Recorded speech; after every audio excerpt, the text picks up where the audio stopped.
I wonder about the trees.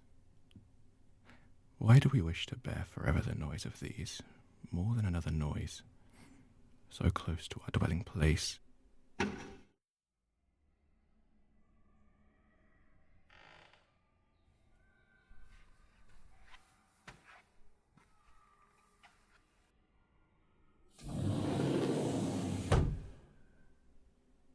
Suffer them by the day till we lose all measure of pace and fixity in our joys, and acquire a listening air.